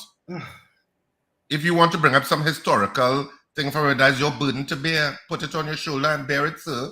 well, But no, but the common sense logic of practically navigating, what you're navigating is a commercial district in a residential area. yes, That's the navigation that's taking Yeah. place here. yeah, And residents have to have some privilege in terms of where they live. right, So that even if the commercial district is having an event which is already going to inconvenience residents because of the noise, etc., having access or egress to their homes is of paramount importance. And if it is and you can make it easier by allowing those digital permits. If you want to go to some historical connotation of a digital permit, because I'm sending you a digital permit to pass into to go to your house because you're in a commercial a commercial residential area to facilitate your convenience, then I have no answer to you. It's just a common sense approach to make the whole that everybody's on the same page. There has to be a balancing act on both sides. That's how I see it. yeah, and Straightforward. it's something a new council should immediately deal with on assumption of office come August, because we're going into, because right after that issue in that after an election, there is Pan on the Avenue. Pan on the Avenue is probably one of the most inconveniencing events that they have, but you never hear a complaint about it. Strange enough, you never hear a complaint. It's just people taking some of their personal issues a little too far, in my opinion. That's how it comes across, right? Because Pan on the Avenue is one of the biggest events on the avenue. Do you hear any complaints about it? No. I guess Pan is less noise, for want of a better word, right? But again, it's something that a new council has to deal with in terms of marrying that commercial activity within a residential district. It's something that has to be dealt with and dealt with head on, as opposed to people finding out at the very last minute, well, there are a big truck on the avenue. Where's all that noise about? People shouldn't have to find out that way. So, because you see, I understand the plight of the residents, but I'm also in favor of some of the activities that take place here, because that's the place to do it. You don't have another place in Port of Spain to do it. You understand? So I will leave my discussions for hopefully another time, because as I say, 2 weeks after the election is Pan on the Avenue. It's Pan on the Avenue. You understand? Yeah. All right. We are waiting for Dr. Denise Sawyer at Angles. She said give her a couple of minutes again. All right. So we can take a couple of calls. We do have some calls coming through, so I can grab them. Good morning, caller. Hi, Steve. Good morning. Morning. Well, you have a guest coming in just now, so I wanted to make this point today. Good morning, Wendell, Richard. Morning, Mr. Ali. Morning. I wanted to tell you all this. My neighbor yesterday went to, I think, the Coast Guard recruiting, and he left home 5 o'clock to go, to see if he'll be selected. And he got back just before lunchtime. And he did not get through, and here what was the reason. He is not vaccinated. Now you tell me, is that still relevant? So Well, clearly it is, if based on what you said. Yeah, but we have the whole world had no COVID thing, but we have no restrictions on anything. I mean, I felt hurt. First of all, I gave him a recommendation, which was very good. He is a university student, and he wanted to be in the Coast Guard, and they turned him down because of that. I find that is so harsh. Who take it? But was it a requirement prior? Was it stated as a requirement prior? I think yesterday, I asked him, and I said, but if you, because I know he wasn't vaccinated, the family isn't, right? So I said, but why you could say that now? I was surprised. I'll say I must mention it because I felt hurt for him. You know, because of that. Was this But something down on right? as part of the application, I suppose what Wendell is asking is, as part of the application process. No, it wasn't. No, and his father is a soldier, so them also, you know. So that's because I can understand it being an issue if you have indicated it's a requirement as part of your application process. It wasn't. Yeah. It was. I asked him that. I said, was it a requirement? Because he said, I say they know. Just ask him. I say they know. He said it wasn't mentioned there. It wasn't a requirement. So I said, okay. So I said, well, okay. I'm not calling you to respond and mention that. So tell me something, Ms. Abedi. What was the context in the question in terms of them asking? Was it upfront or was it during after the process? He could not reach far. That is it. He said, vaccinated. If not, you're not going to be selected. And you know what they said? To go and get vaccinated and come back. I say, well, then it would have had to be a requirement then. let me tell you, I go and watch that paper this morning by him. I am going to read that for myself to see that was the requirement. Because he told me his father knows, the father must know too. So I said, but that can't be. I mean, I said I have to highlight this and see because he is not a fool and his father's as well, you know.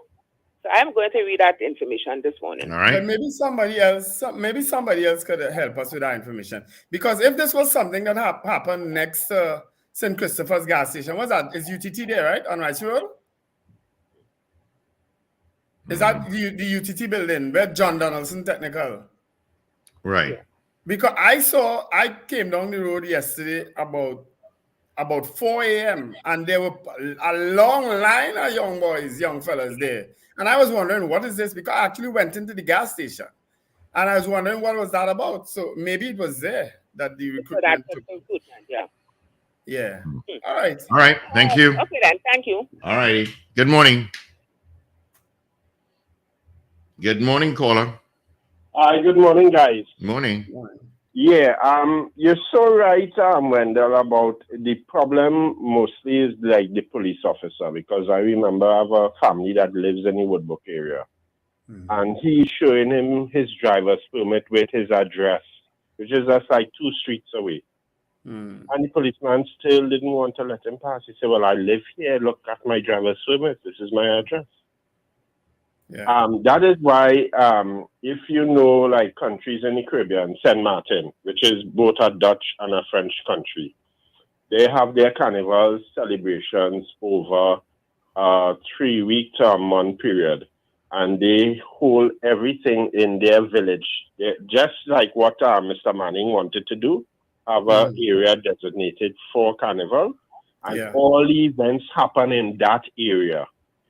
So there's no outside fets at any particular residential area or anything. Everything happens at the village.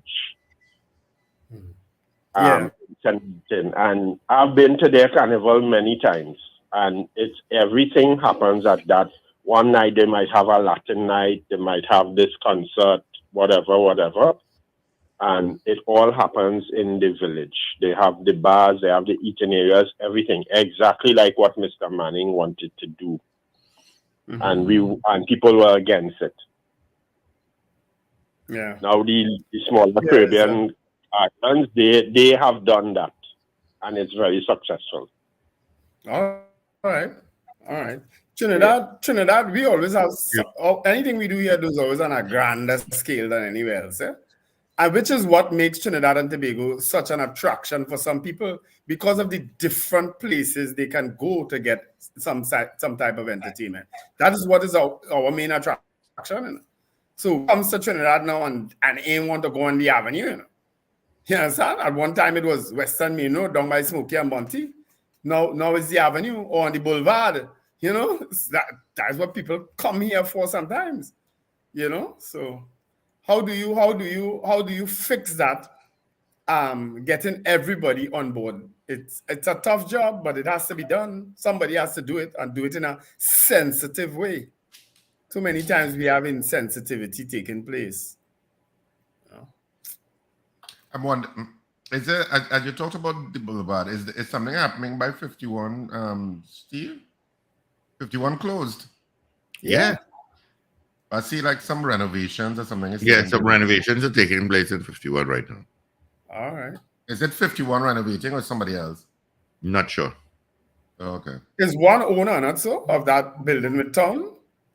I have no clue. Yes, it is owned by a family. Yeah. I used to know one of the guys involved there. He always used to send me invitations. I don't know if he used to listen to us on terrestrial radio. I don't know if he gets in us online. Morning, Teron.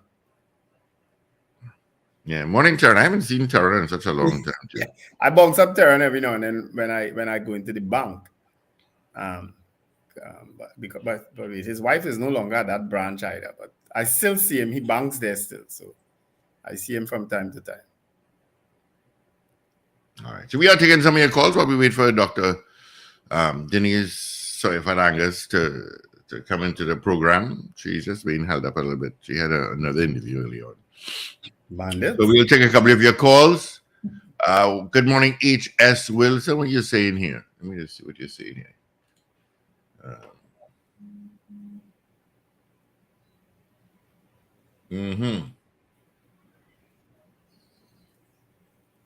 Okay. Thank you, H.S. Wilson. I gathered it's not something for air. No, you can see it. It's right there on YouTube. I can't. Remember, we don't see the comments here, You don't? No. Richard, you see the comments? What? Of on people YouTube. when they commented on YouTube. Steve, Mm-hmm. the form does not have that requirement that you're supposed to be vaccinated. Oh, okay. So I would love to find out from the recruiting officer why. Well, and if in fact he alone was asked that question, All right. I find that is wrong. yeah, you Okay. need to find that out if any of Thank the you. other boys were asked that question. Yeah. Good morning, caller. Good morning, gentlemen. Morning. Well, Dr. Rowley has been talking about suing Fally, and he has asked the AG to look into the THA and so on. Well, all right. But I've been hearing from a PNM activist in other places that the THA has some kind of parliamentary privilege. I read through the act. I didn't see it. I'm not a lawyer. I don't know if somehow something said there connects to some other thing somewhere. You know how these things work. Well, may not know, but I don't know for sure. For sure, I don't know how these things work. Richard, do they have parliamentary privilege at the THA? I just read out the section. Okay, so I may have missed it. Can you just say a yes or a no? According to section 70, there is a certain amount, there is privilege. Because they're saying no criminal or civil proceedings can be instituted. Yeah, okay, thanks. All right. Yeah, under section 70. No, I did qualify by saying I don't know if this section was amended, but according to the act that I downloaded, that's what section 70 says of the THA Act, and I can read it again. Subject to the rules and standing orders of the Assembly, there shall be freedom of speech in the chamber of the Assembly. No civil or criminal proceedings may be instituted against any member or other person for words spoken before or written in a report of the Assembly or a committee thereof. And I suppose the words spoken before, Wendell, even though the distinction was being made, well, it wasn't an assemblyman actually speaking the words. Mm-hmm. It's not saying the assembly person, the assemblyman or member has to be speaking words. It just said for words spoken before or written in a report of the assembly or a committee thereof. Mm-hmm. So I think it's let's bring but as Dr. Denise Farangas. And good morning to you, Doctor. How are you? I am good, thank you. Wonderful. We have Richard Raghubaris again and Wendell Stevens. Paul Richards is taking a doze because he went to bed at 3 o'clock after Parliament ended at 1:30. So he's just taking a little power nap to come back on. Okay. I don't know why this goes so late. I really don't. Good So morning. Dr. Angus, and Yes, so Dr. Angus, the first thing I suppose we could ask you is the issue of privilege in the Tobago House of Assembly. I was just reading the act, and to me, there is some measure of privilege as far as I can see from the act, but maybe you can answer it, being more involved in the politics of the THA. Does privilege exist? Yeah. Yes, you have parliamentary privilege. In any parliament that you have, there is parliamentary privilege, but there is to an extent to it. I don't think someone can come in, a member can't come into the chamber and admit to performing a murder, state all the details of how he created the murder, and consider that he has parliamentary privilege over that, because you've now, a crime has been committed. And, I don't think you can have parliamentary privilege for that. So at some point, it does have its end. That rope has its end. And it's for them to determine now, did it have its end in the House was it Thursday? Okay. Or Wednesday? So it's something that a court will probably have to adjudicate on. Yes. Yeah. I don't think it's probably not clear cut. Right. Because the privilege does exist. So it's when it comes under when it comes under the umbrella of that privilege is what you're saying. And so there are other things that come into play, because there was a request to suspend the standing orders to allow the Chief Secretary to speak. There were standing orders that were blatantly broken, 45-8, and I kept talking about that since the first time he did that statement in the House close to the budget time, that you cannot bring the conduct of a Prime Minister, President, Judiciary, or any, the THA members or any member of Parliament like that. You must bring it to a motion in the House where it can be fully debated. And he persistently brought it inside of a statement. So they are flagrantly breaking the standing orders. So you cannot expect full parliamentary privilege when you are just breaking the standing orders left and right. So, all right. Well, I was going to ask you, and I guess you could extend on it a bit, Dr. Angus, in terms of your thoughts on what actually transpired in the assembly that day.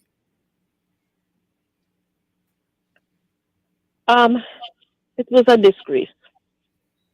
And being a former presiding officer, I felt very ashamed. I felt that the legislator has gone to its lowest low, and that the presiding officer has lost control of the House, or perhaps given up control of the House, or maybe colluded with the Chief Secretary to misuse and abuse the House on that day. Because a statement we have clear guidelines for a statement. A statement has to be submitted through the clerk to the presiding officer, so that they can check it and make sure that it's in keeping with all the guidelines of the standing orders.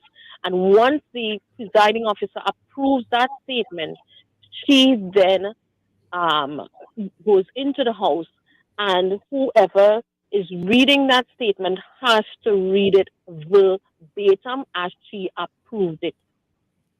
Clearly, that was not the case in the House, because I don't know if she would have seen the videos or knew that videos were coming to be able to say, no, this cannot be allowed. This is a statement.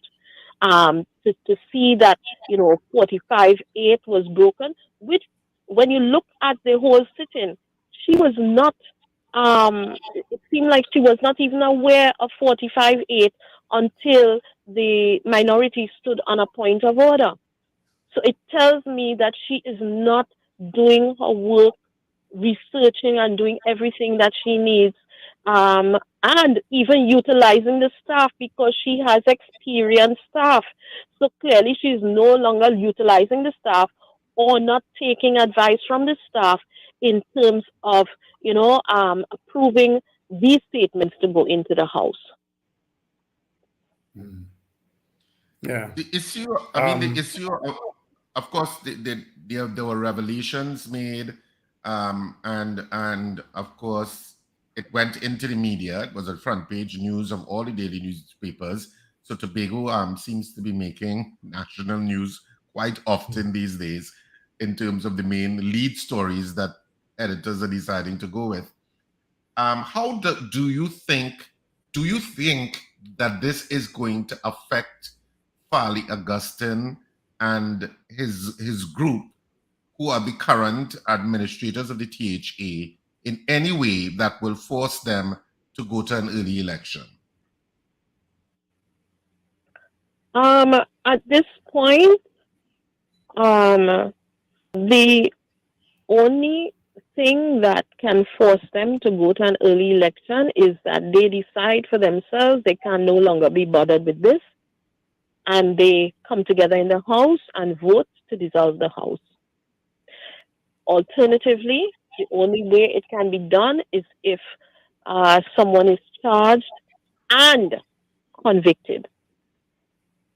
A charge is not going to force them out of the House, but a conviction will be one that they have to leave the House if convicted. Okay. So as it stands now, they can just simply go to the full term unless something of what you described just now happens. Correct. Yeah. Correct. Because nobody can tell them to leave. And you see, this is a problem with our legislative framework, that, the House has to come together. And even if Farley decided on his own that he wanted to go to election, he has to have everyone agree in the House with him.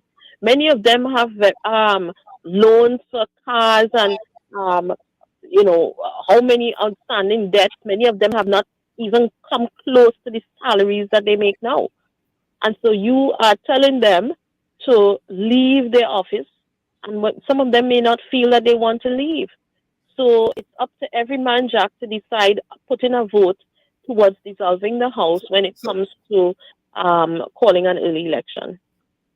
Stick up in there. Are you saying that it's not a one-man decision to dissolve the THA and go to the fresh polls as it is in Trinidad and Tobago with the Prime Minister? And that's correct. And that is where the Tobago House of Assembly Act differs greatly from what occurs in Trinidad.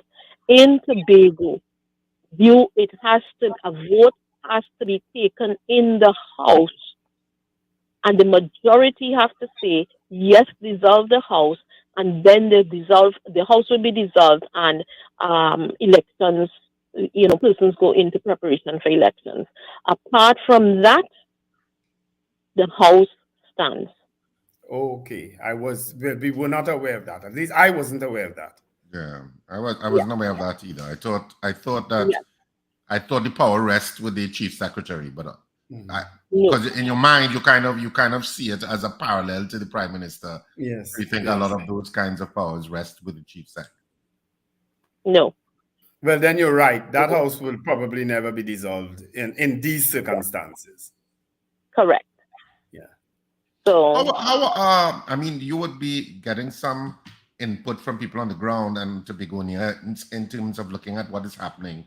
What's your sense of how people of Tobago are taking this? I'm sure there are some who will still be loyal to the Farley Augustine and his team, but what's your sense of it? Well, you'll always have rabid supporters who are not willing to listen to the reasoning out there. But Tobagonians are feeling very ashamed right now, because, it's unlike how we say it is one Tobago boy versus the next Tobago boy. And they are warring out there, and the people are feeling the pain. The people are feeling the pain when, you've had the central government decide not to put a PSN cast from so long, right? You had your Commonwealth Games coming up, and you were able to just wave a magic wand and have the procurement bill requirements disappear so you can put on the Commonwealth Games. but you couldn't wave a similar wand and have a PS in place such that the Tobago House of Assembly can get its monies. And so it's only yesterday, I think it's after 6 weeks, that monies came into the assembly. So, there are issues going on both sides. But apart from that, because of the decisions and inactions of this administration, currently in Tobago, the economy in Tobago is in crisis. And I don't know if they know or if they understand what that means, or if they understand how to even begin getting us out of this. But the Tobago economy right now is in crisis, and the pinch is being felt all around. I take, for instance, I understand even further to this, that the the inspector has gone home on retirement leave. Now, you can't tell me that it's only last week that the man had to go home. So the inspectorate has been shut down. It means that the construction across the island has been shut down. It means that if you're doing upgrades on your home and you needed the inspectorate to come in and so you can turn your light switch back on, you can't do it. And so that is a next leg of shutdown that is going to add to the crisis, because when the electricians can't get the inspection done, they cannot continue to finish their work, and nobody's going to pay them for just waiting around until they can get the inspection done. So, there's a crisis on our hands. But that's such a crazy event to have occurred, because if somebody's retiring, there's usually somebody behind who is initially going to be acting in the position in the normal scope of how the public service or public authorities operate. There will be somebody right behind who is going to now act in that position so that there's continuity of services. How could that not be happening? I don't know, but you see, we have an administration that is quite inexperienced, that they are not aware of all the moving parts and how the moving parts have to work in sync with each other in order to go forward. And when you have all the distractions in the space with the last 3 months now, or 2 months of this whole audio tape thing, the investigations, the assemblies is literally shut down. I had someone tell me yesterday that they went in to check on some sponsorship for some children to travel or something like that, and nobody can give them any information because everybody is busy looking for stuff to give to the police, the investigation. So the assembly itself has come to a standstill in terms of all of the departments and what is happening. It is quite unfortunate that we are in the middle of Heritage right now, where we are supposed to celebrate that she has become more beautiful, indicating that Tobago has become more beautiful. And yet, you truly cannot be in full celebration of that, because we are back we have been taken back a number of years with all this that has been happening. Yeah. Dr. Angus, I wanted to touch a bit on the issue of going back to the politics of Tobago and in the THA Act in particular. We have Watson Duke, the leader of the PDP in Port of Spain right now, campaigning to be the mayor of Port of Spain. He has put up candidates in districts in Port of Spain. He has also has his name on the nomination paper as an alderman in the city of Port of Spain, hence why he wants to be mayor. How does that work in terms of his standing at the THA? It is only if he is elected that he will have to immediately demit office from the THA, which would then trigger a by-election in his Roxborough seat, because we are so far away from the election of the next election that it would trigger a by-election in the seat. So there are many dynamics to play out there, but it is only when if he's elected, that he would have to demit office in Tobago. So all right, let me paint this scenario then. Can a member of parliament, sitting member of parliament now, decide that they, whilst they're sitting as a member of parliament, contest a local government election as a councillor? That may not be so in Trinidad, but it is allowable in Tobago because the act does not prevent anyone from doing any such thing. Which is why, while he was a sitting member of the assembly, he was able to run for general election. Yeah, so clearly that is something that the THA Act also needs to look at. Perhaps, but I think what is even more of priority is for us to look at the construct that gives us a more democratic outlook on the THA, rather than one where, majority does whatever they want. And so we need to truly look at Westminster system and take the parts that would work for us now, and not just keep saying, well, we are patterned off the Westminster system, and we really are not. In the Westminster system, you have more people sitting in Parliament than people sitting in the executive, and therefore you have a level of control and also people being able to have the necessary oversight of those who are in the executive, and you tend to have less of a runaway administration as we get to experience in Tobago, Trinidad, and the rest of the Caribbean. I don't know if do we have the time to take a couple calls for Dr. Angus, Steve? We have 3 minutes. We could probably take 1 or 2 calls. Yeah, we can. Do you mind taking some calls, Dr. Angus? No, I don't mind at all. All right. So we have Dr. Denise Soyafat Angus on the line, and we're talking THA business generally. But any questions you have for her, you can call in now on 222-TALK, 222-8255, and 1-866-525-1099. Yeah.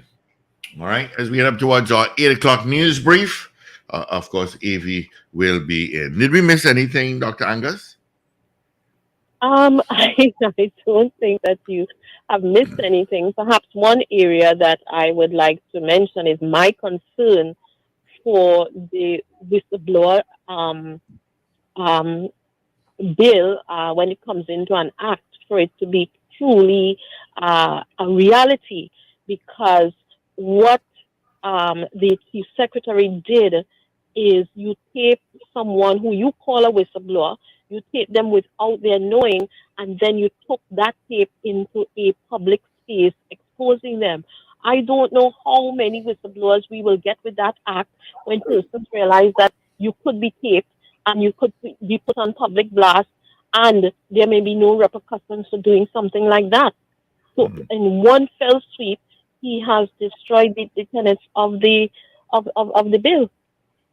Yes, it's true, because no one will want to be a whistleblower anymore if they're being secretly taped and exposed like this. Yeah, and this is why I call him reckless, because he does not think ahead, of the implications of his actions. You don't think ahead. That is huge. And I don't think they recognize how he and his supporters don't recognize how huge that is. Because that happens when you have a big majority. Yeah. Yeah. That happens, unfortunately, when your backing is so strong that you feel that there is no risk for you losing any position. Yeah, true. There's no consequence. Yes. You destroyed a whole bill for the whole country. Yeah. True. I mean, there has to be consequences to that. And you've endangered the man's life. Yeah. Yep. Well, we'll soon find out how that goes legally in terms of what the Prime Minister has instructed the Attorney General to look at. Yeah, and that is separate and apart from the perception or the allegations of witness tampering. Yes. Those are two separate issues. Yeah. All right. Dr. Angus, thank you so much. We have to run up to our news brief. I want to thank you so much for being with us on the Power Breakfast Show. I know you've had quite a busy morning already. And it Yes. ain't even 8. Well, it's pretty much 8 o'clock now. Yes. All right. Thank So you thank you for so having much. me. All the best. Be safe. All right. Bye-bye. Okay. Bye-bye. Thank you, Dr. Angus. All right. So we're about to wrap up in terms Denise of Angus. our 8 o'clock our 8 o'clock point. I just want to remind people that theaters are next week, Saturday and Sunday. What you're looking at, Ms. Zoo 4 is on Saturday at 8:30 and Sunday at 6:30. Next week, Saturday and Sunday at Central Bank Auditorium. We haven't been there in a while, have we? So we're going to be at. Well, the I'm there. Central Bank I'm Auditorium. there every day. You don't have a day that I don't have to tell somebody. But what are you looking at me so for? You don't have a day I don't have to tell somebody that now. We'll be at the Central Bank Auditorium next week. Of course, tickets are available at Rumbox. It's also available at the Pet Butler. K Squared. We got our tickets. K Squared in West Mall also has tickets. Champlain Auto Services. Jubilee Railway in Tunapuda. Creme Fresh in Chagonas. Fens of Marabella and Piaco Plaza in the Trin City area, for those of you in the Trin City area. And of course, if you're in Arima, you know it's Electronics in Arima. They will have tickets also. So I think I covered all of the outlets there. Yeah. Wendell is sticking around after 8. No, I head to Port of Spain to the Oval. Hey, but early. And you forget where I'm coming from? Yeah, you'll be there on time, man. I have to go and do all the fishes thing and the. I was passing because they had cricket yesterday in the Oval, didn't it? Right? Yes. Because I'm passing through there at some point, and I'm like, why is there so much damn traffic, and why are all these cars parked? And then it dawned on me, wait, is there something going on in the Oval? Yeah. Yesterday was the first day of the test match. And then I Today, said, though, I have high hopes that West Indies will bat, so you know I ain't missing that. Okay. Right. All right. I'm So gonna give you a enjoy call the and come up to guys. the Oval. Be careful on the roads. and Brooklyn remember Bar to- will be Ram later. Brooklyn Bar will be Ram later. Pretty much, yes. Yeah.